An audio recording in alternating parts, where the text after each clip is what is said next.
talk about a setback for the Trump administration's crackdown on immigration at the southern border.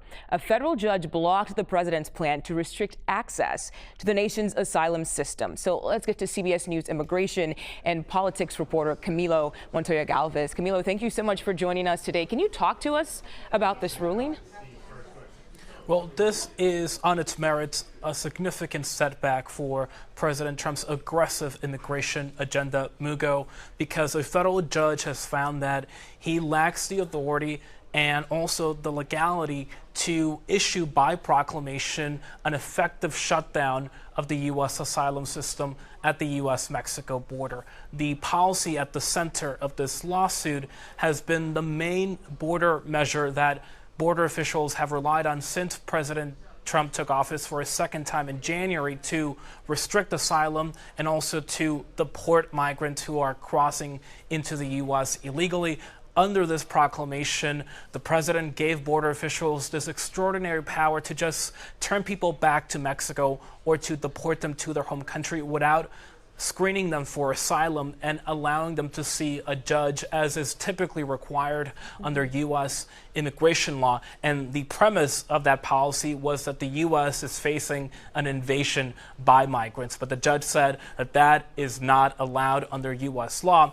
However, the caveat here, Mugo, is that this order will be stayed or paused for about 2 weeks, and it is possible that a higher court could suspend it before it actually takes effect. All right, Camilo, let's talk about Kilmar Abrego Garcia. That's the man who was mistakenly deported to a prison in El Salvador and then brought back to the U.S. He's now detailing his experience in that prison. What's he saying? Well, according to court filings filed by his lawyers, Kilmar Abrego Garcia was subject to psychological torture and beatings in that notorious Salvadorian prison known as Secot, in that Central American prison. He alleges in this court filing that he also was deprived of sleep and that he heard overnight other people, other detainees who he believes are gang members, harming each other. And again, he alleges that his constitutional rights were violated.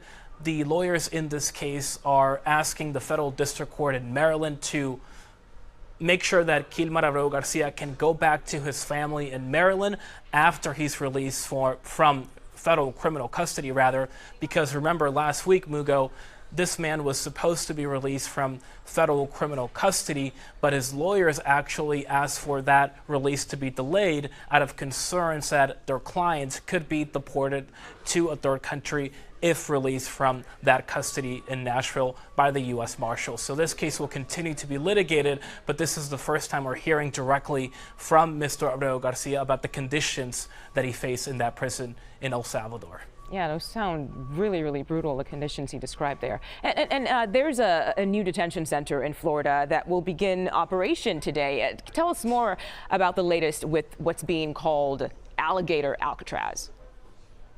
Well, this is a facility in the middle of the Florida Everglades that state officials offered to the Trump administration to support its mass deportation and mass detention goals, really, in the U.S. when it comes to immigration efforts and the president's sweeping policies on this issue. We know that according to Florida state officials, the first group of detainees have already arrived to be detained at this site, and they will be held there, according to officials, on a temporary basis while the U.S. adjudicates their claims and is able to determine whether they can be deported to their countries of origin or not.